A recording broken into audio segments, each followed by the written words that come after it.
Welcome to 80-20 series. In this series, we are going to discuss 80% of our UPSC Polity Prelims syllabus to 20% of PYQs.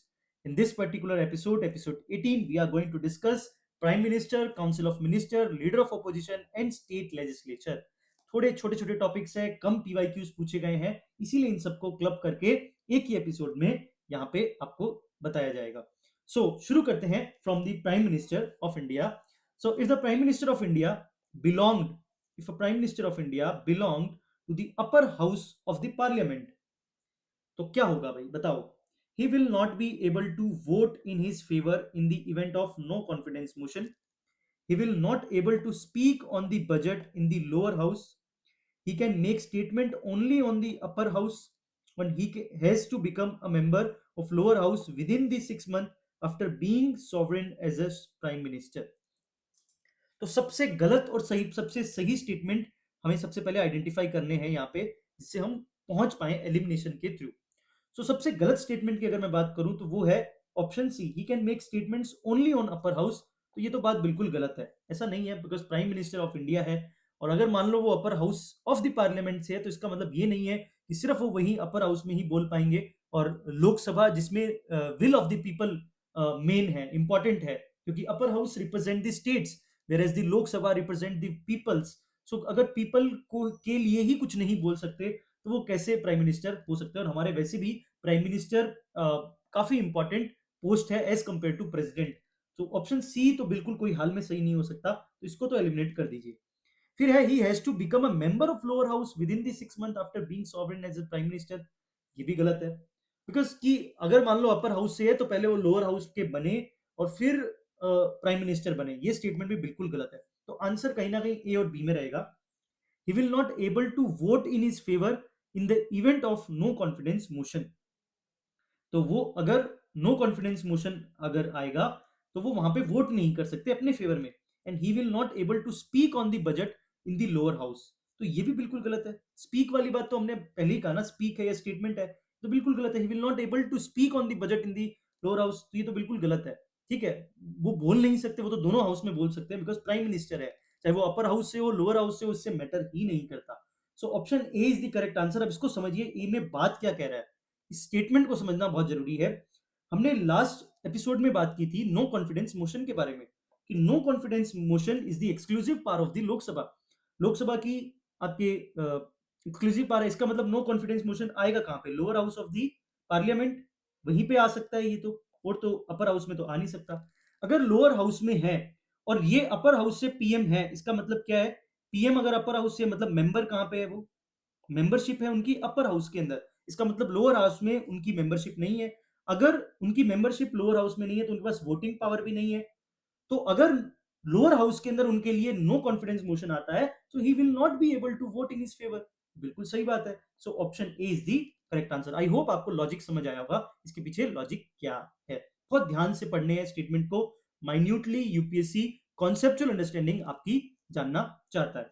So Article 75 Clause 3 collective responsibility we already had discussed at multiple times कि ये article 70 आपको तो रट गया होगा, आपको article 75 कि house of the people को कलेक्टिवली रिस्पॉन्सिबल होते हैं council of ministers. So no confidence motion is voted only in the Lok Sabha. ठीक है, अगर मैं आर्टिकल 101 की बात करूं, voting rights of members, a member can vote only in the house which is a member. So membership से ही voting power मिलेगी, ये बात याद रखना. जिस हाउस के वो मेंबर है वहीं पे उनको वोट की पावर मिलेगी. If prime minister is a member of Rajya Sabha, he can not vote in the Lok Sabha including during the no confidence motion. Why other options are incorrect, so he will not able to speak in the budget. ठीक है, तो article 88 क्या कहते हैं, a minister to speak and participate in the proceeding of either house of but vote only in the house which is in a member. ठीक है, he can make a statement only in upper house. ये statement गलत क्यों है, because article 88 कहता है permit speaking in both the houses. And he has to become member of lower house within 6 month. ये भी गलत है. Article 75 clause 5 only requires becoming a member of either house, not specifically in Lok Sabha. ये बात आपको याद रखनी है. इन्हीं स्टेटमेंट से फिर से एक क्वेश्चन यूपीएससी फ्रेम कर सकता है. सो बढ़ते हैं नेक्स्ट क्वेश्चन, असर्शन इन रीजन.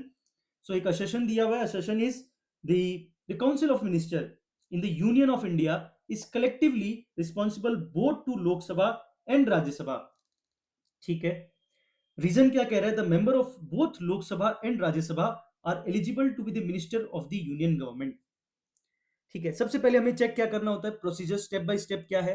स्टेप है कि कुछ गलत है या सही है, उसको आइडेंटिफाई कर लो। अगर दोनों में से कुछ गलत निकल के आ रहा है, तो अगर मैं सही से बोलूं तो मुझे तो असर्शन ही गलत लग रहा है, बिकॉज इसको तो रटा हुआ है council of minister of Indian collectively responsible to both Lok Sabha and Rajya Sabha.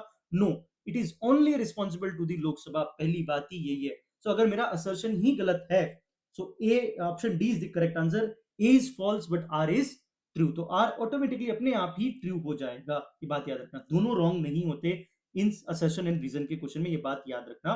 So member of both Lok Sabha and Rajya Sabha are eligible to be minister of the union government, ये हमने अभी देखा।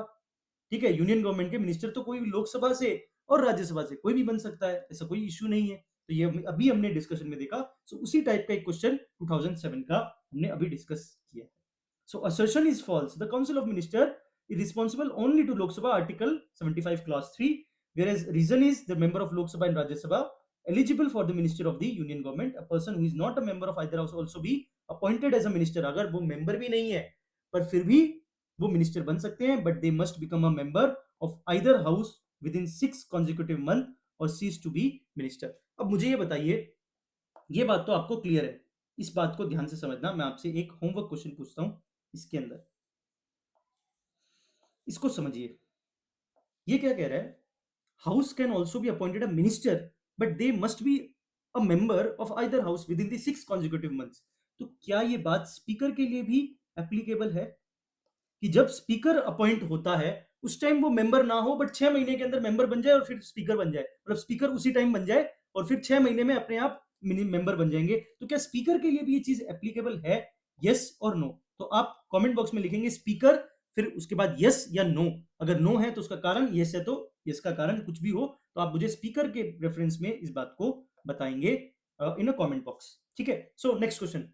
Consider the following statement, 2008 का question. The constitution of India provides that, constitution of India provides that, okay भाई ध्यान से देखना पड़ेगा।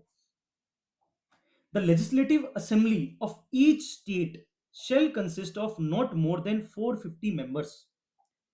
हर लेजिस्लेटिव असेंबली, पूरी असेंबली, ठीक है, legislative assembly of each state shall consist of not more then 450 members chosen by direct election from the territorial constituency in the state।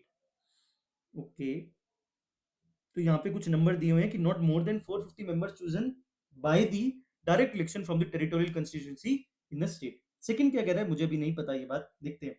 A person shall not be qualified to be chosen to fill a seat in a legislative assembly of a state of he or she is less than 25 years of age। A person shall not be qualified to chosen as a fill a seat of a legislative assembly of a state if he or she is less than 25 years of age। तो 25 years से कम है तो नहीं हो सकते, क्योंकि पंचायत थोड़ी है ये, तो स्टेट लेजिस्लेटिव असेंबली है। तो ये बात तो बिल्कुल सही है। तो यहाँ पे ये 450 मेंबर्स में गड़बड़ की है इसने। सो आई होप, मेरे हिसाब से ये टू ओनली आंसर होना चाहिए। देखते हैं, let's check. Yes yes yes, so two only is the correct answer. According to article 170 of Indian constitution, the legislative assembly of a state shall consist of not more than 500 members. तो ये खेल कहाँ रहा है, game देखो। आपको future में भी ये दिमाग में याद रखना है जब इस तरीके के वर्ड्स हो, नॉट मोर देन। मैं आपको ये सेम कॉन्सेप्ट बताऊं कहाँ बताऊंगा, अगले एपिसोड में हम पार्लियामेंट्री कमिटीज करेंगे, वहां पे मैं ये नोट मोर देन वाला जो है ना, ये फिर से आपको दिखाऊंगा। तो अभी देख लो इसको। इसको एक क्वेश्चन और है, वहां पे मैं आपको दिखाऊंगा इसको, यूपीएससी यहाँ पे खेलता है। तो आगे फ्यूचर में कभी क्वेश्चन हो तो यहाँ पे शक की नजरों से हमें देखना है, ये बात याद रखना। क्लियर? सो यहाँ पे गड़बड़ की है, बिल्कुल की है। यहाँ पे नॉट मोर देन 500 मेंबर्स है, ठीक है, and not less than 60 members chosen by the direct election from the territorial constituency in the state। There are exceptions for the smaller states like Goa, Sikkim, Mizoram, which have fewer than these 60 members due to the special provision। ये बात याद रखना है, 3 state Goa, Sikkim and Mizoram. ठीक है, article 170 legislative assembly 500 member से ज्यादा नहीं होनी चाहिए और नॉट लेस देन 60, तो मतलब 60 से 500 के बीच में स्ट्रेंथ होनी चाहिए आपकी लेजिस्लेटिव असेंबली की। ये बात मोटा मोटा आपको दिमाग में रखनी है। क्लियर? और आर्टिकल 173 क्या बोलता है? Constitution of India specifies the qualification of membership in the state legislature, stating that a person must not be less than 25 years of age to be member of legislative assembly। So if assembly में 25 साल के तो नौजवान होने चाहिए, उससे पहले पंचायत के अंदर 21 ईयर ऑफ एज है और ग्राम सभा के लिए 18 ईयर एज है, ये बात याद रखना। क्लियर? आई होप आपको ये चीज क्लियर होगी। True only is the correct answer. यहाँ पे भी दो स्टेटमेंट है, दो में से एक सही है और एक गलत है, ये बात याद रखना। ठीक है, सो हमारा ट्रेंड अभी भी चल रहा है, देखते हैं यहाँ पे ट्रेंड कहीं टूट रहा है कि नहीं टूट रहा, मुझे लग रहा है शायद टूट जाएगा। Let's see. So a legislative council of a state in India can be a larger in size than the half of the legislative assembly of that particular state. क्या कह रहा है, ध्यान से समझना। एक लेजिस्लेटिव काउंसिल है और एक तरफ है लेजिस्लेटिव असेंबली। ठीक है, ठीक है। और क्या कह रहा है कि legislative council of a state in India can be a larger in size, मतलब ये कैन बी, ये कह रहा है कि ये लार्जर हो सकती है एज कंपेयर टू असेंबली। ठीक है, larger in a size than the half of the legislative assembly of that particular, मतलब इसका हाफ। सो हाफ से लार्ज हो सकती है, मतलब मोटा मोटा ये बात है। मैथमेटिकली कैलकुलेशन तो मैं नहीं बैठा रहा, बट ऐसा कुछ बोल रहा है। ठीक है, the governor of the state nominates the chairman of the legislative council of that particular state. Okay, legislative state nominate, governors nominate कर रहे हैं chairman of legislative council of that particular state. नहीं नहीं, गवर्नर नहीं करते, ये तो उनके अंदर का इंटरनल मामला है। ठीक है, और ये नॉमिनेट होते ही नहीं है, ये सीधा डायरेक्ट इलेक्टेड होते हैं। ठीक है, elected among the members, elected among वही लोग मिलके उसको कर देते, तो ये स्टेटमेंट तो गलत है। गवर्नर और स्टेट नॉमिनेट नहीं करते चेयरमैन। ठीक है, क्योंकि आपस में ही वो लोग कर लेते हैं, तो ऐसा कोई इशू नहीं है। Legislative council of state of India can be larger in size than the half of the legislative assembly, ये भी गलत है। देखो एक चीज मैं और बताता हूँ आपको, यहाँ से सीखने वाली चीज है। जब भी है ना ये देन वर्ड आए ना, कंपैरिजन स्टेब्लिश करने चाहिए यूपीएससी। ठीक है, स्टेटमेंट्स में कंपैरिजन ड्रॉ करे तो वहां पे मोस्टली वो गलत होते हैं, स्टेटमेंट मोस्टली गलत होते हैं। क्यों? क्योंकि कंपैरिजन कहीं ना कहीं, मतलब है ना, वो जानबूझ के कंपेयर करने की कोशिश कर रहा होता है और वहां पे गड़बड़ होती ही होती है। तो मैं ये ट्रेंड के हिसाब से देखूं तो ये दोनों स्टेटमेंट गलत होंगे, neither one and not two answer होना चाहिए इसका। Let's see. Yes, statement 1 is incorrect. क्यों? According to Article 171 of Indian Constitution, the maximum strength of Legislative Council of the state is 1/3। वहां पे चेंज कर दिया इसने, ये हाफ बोला है ना, इस हाफ को चेंज किया और यहाँ पे है 1/3। 1/3 से ज्यादा तो हो ही नहीं सकती, मतलब 1/3 ऑफ दी आपका लेजिस्लेटिव असेंबली का जितना होगा, total strength of legislative assembly of that state. However the total number of member of the council must not less than 40 से कम नहीं होने चाहिए, but 1/3 of the legislative assembly होने चाहिए, ये बात कही गई है आर्टिकल 171। Very important. मतलब अगर स्टेट लेजिस्लेचर की भी मैं बात करूं तो यूपीएससी ने लेजिस्लेटिव काउंसिल पे फोकस किया है, बिकॉज वो यूनिक है, वहां पे कुछ क्वेश्चन बनने के स्कोप होते हैं। तो प्लीज आप लेजिस्लेटिव काउंसिल जरूर पढ़ के जाना from the state legislature part. Clear?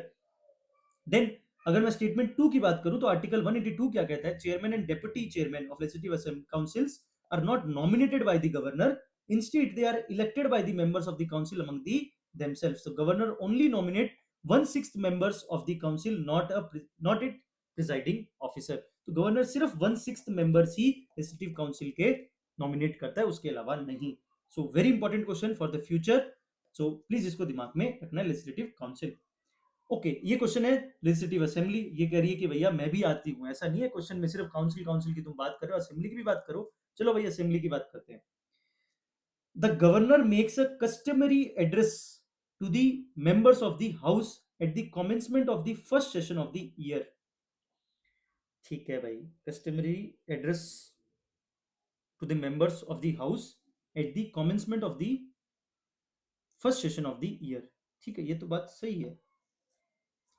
When the state legislature does not have a rule on a particular matter, it follows the Lok Sabha rule on that matter। ठीक है भाई, legislature के पास अगर नहीं होगा तो वो किसको कॉपी करे, किससे इंस्पायर्ड होगा भाई? उससे बड़े वाले से, बड़े भाई से होगा, लोकसभा से। तो बिल्कुल सही बात है, इसमें कोई दिक्कत नहीं है। तो आई होप ये दोनों स्टेटमेंट सही है, यहाँ पे बोथ 1 and 2 आंसर होना चाहिए। यस, यही है। The first session after each general election, the Indian Constitution mandate a special address governor at the commencement। ठीक है, ये बात याद रखना, this is constitutional requirement, not a mere custom. ये कस्टम ही नहीं है, ये कॉन्स्टिट्यूशनल रिक्वायरमेंट भी है। It outlines the government policy and legislative agenda for the upcoming year. Article 208 क्या कहता है? Make their own rules and regulatory procedure in business. It is an established parliamentary convention, common practice for the state legislature to adopt, refer to a rules of procedure of the Lok Sabha in the matters where these on specific rules are silent। Many state assembly rulebook explicitly include a provision to this effect, ये बात याद रखना। सो ये हमारे trend को break करने का trend breaker question है 2019 का, जिसमें दोनों स्टेटमेंट सही हुए। इससे पहले वाले में ये देखो नेदर आंसर है, ठीक है, और इससे पहले में भी टू ओनली, ठीक है। तो कुछ ऐसे भी आएंगे, तो आपको बस ये क्वेश्चन क्यों है, इनमें सिर्फ बायस नहीं होना। First line of defence would be always your knowledge, हमेशा याद रखना। फर्स्ट लाइन ऑफ डिफेंस को कभी, जिन बच्चों ने first line of defence tricks को ले लिया, वो मरेंगे पेपर के अंदर, मैं लिख के बता रहा हूं। Tricks first line of defence नहीं होना चाहिए। Tricks are based on your second line of defence, मतलब on the they are depend on the first line of defence, that is knowledge.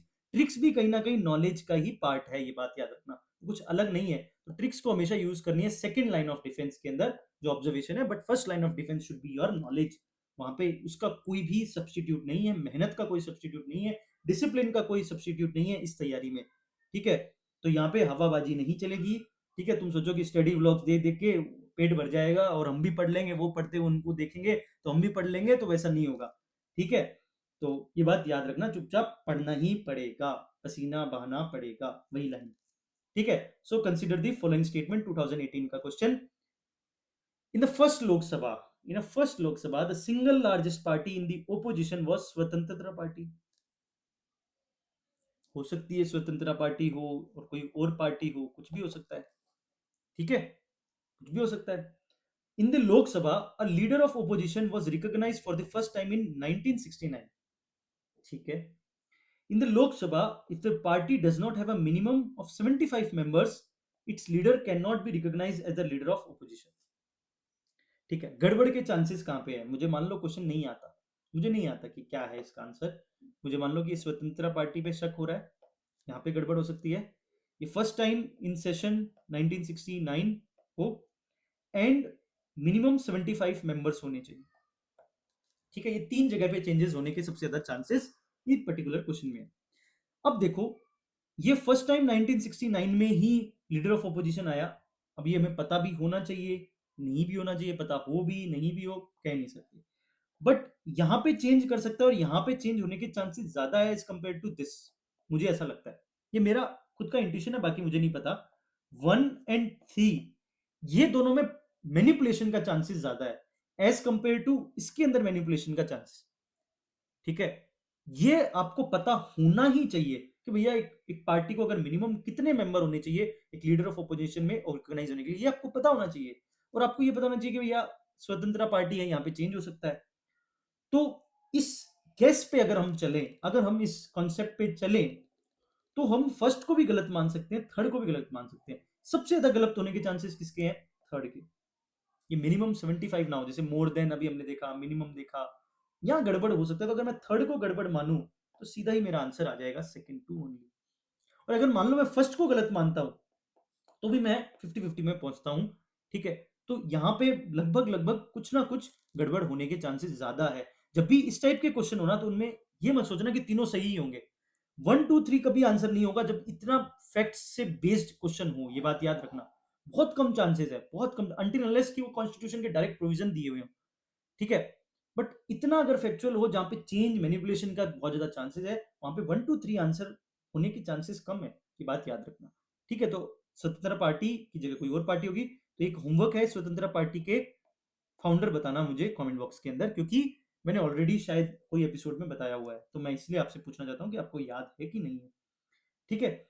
So yes, second statement is right. The position of leader of opposition was officially recognized for the first time in the Lok Sabha 1969. Dr. R.S. Singh being the first to hold the formally recognized position, the post was later given to the statutory recognition in 1977. मतलब 69 में पहली बार आई, but उस समय statutory recognition नहीं मिला। मतलब 1977 से इसको स्टैट्यूटरी रिकॉग्निशन है, इसको लीडर ऑफ ऑपोजिशन को, ये बात याद रखना, ठीक है। अभी हम लीडर ऑफ ऑपोजिशन को डिटेल में पढ़ेंगे, क्योंकि अब यूपीएससी इस पे डायरेक्ट क्वेश्चन पूरा पूरा लीडर ऑफ ऑपोजिशन पे पूछ सकता है।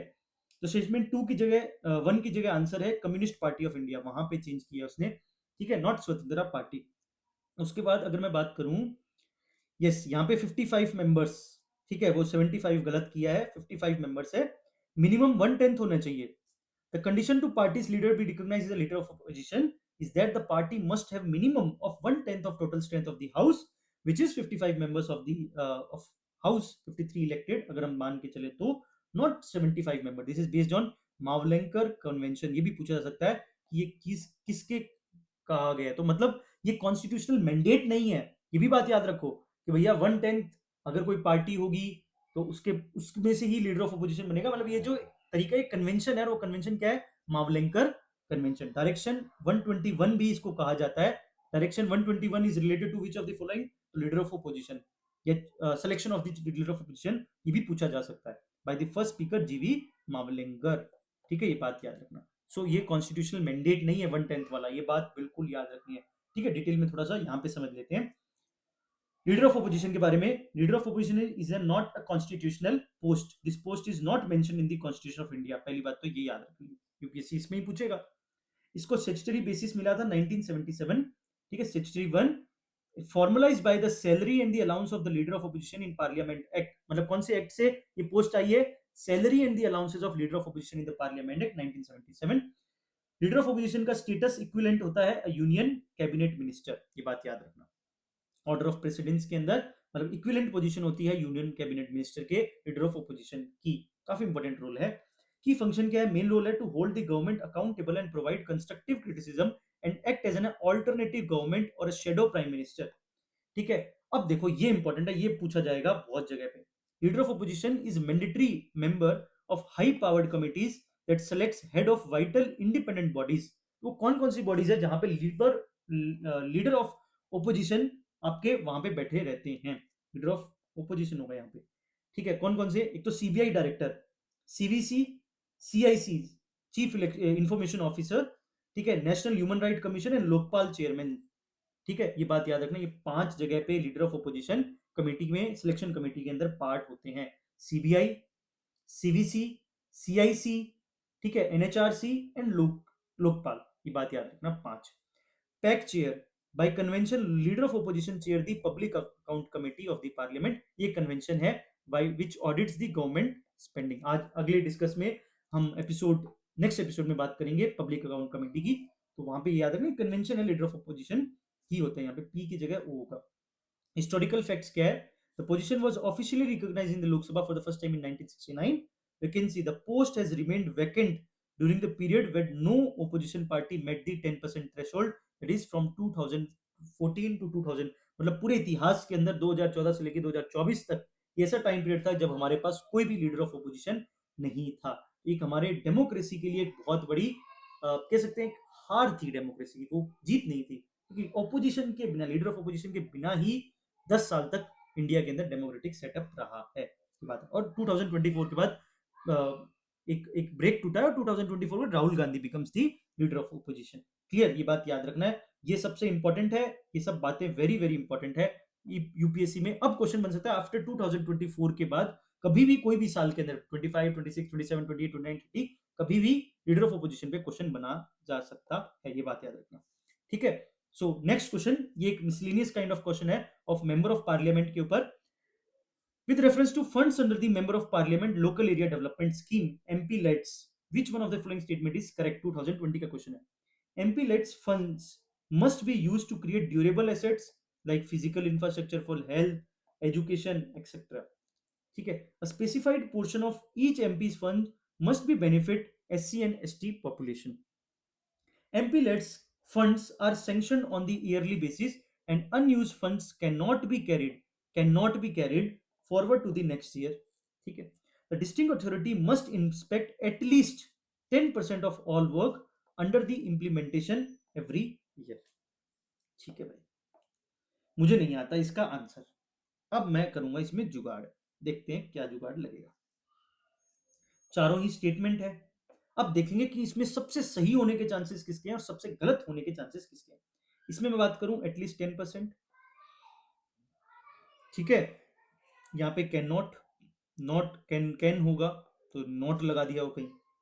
ठीक है, ये मस्ट बेनिफिट एसटी पॉपुलेशन, ठीक है, and must use to create, यहां भी मस्ट है, durable assets like physical infrastructure like health education, इनमें कुछ जाना चाहिए। ठीक है, चलिए बात करते हैं सबसे सही होने के चांसेस क्या है। सबसे सही अगर मैं बात करूं तो two statement, statement two is the ऐसा स्टेटमेंट है जो सबसे सही होने के चांसेस है, डिस्पाइट ऑफ द फैक्ट कि एक्सट्रीम लग रहा है मस्ट। बट मस्ट से भी, एक्सट्रीम से भी, ये बेनिफिट किसको कर रहा है? S C S T population. कोई भी स्कीम की बात हो रही है, ठीक है, और उसके अंदर अगर welfare of S T S T population है, S C S T population है, तो वो कहीं ना कहीं स्टेटमेंट गलत नहीं है। उसमें चाहे एक्सट्रीम वर्ड यूज किया हो, बट ये स्टेटमेंट गलत नहीं होगा। इसके सही होने के चांसेस ज्यादा है। सबसे सही अगर मैं बात करूं, इसके होने के चांसेस है सेम वही statement one, despite of the fact ये मस्ट लगाया हुआ है।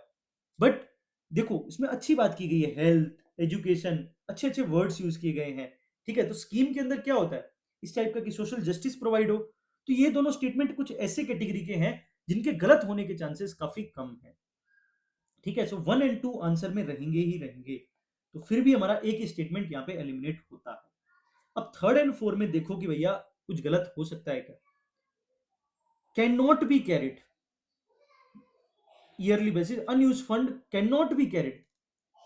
यार ये बड़ा अजीब लग रहा है कि एक एमपी लेड के फंड्स है, मान लो कि उस समय उस पर्टिकुलर सेशन के अंदर, ईयर के अंदर उनसे नहीं हुआ, सैंक्शन फंड नहीं यूज हुआ, तो वो बाद में यूज कर सकते हैं, उसी फंड को वापस यूज कर सकते हैं, क्योंकि कहीं ना कहीं डेवलपमेंट करना है।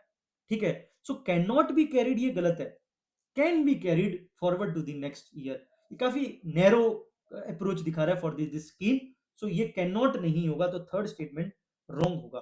फिर भी 1 to 4 के अंदर आपका ऑप्शन रहेगा 4। अब मैं यहाँ पे यूपीएससी का पीवाईक्यू ट्रेंड बताता हूं।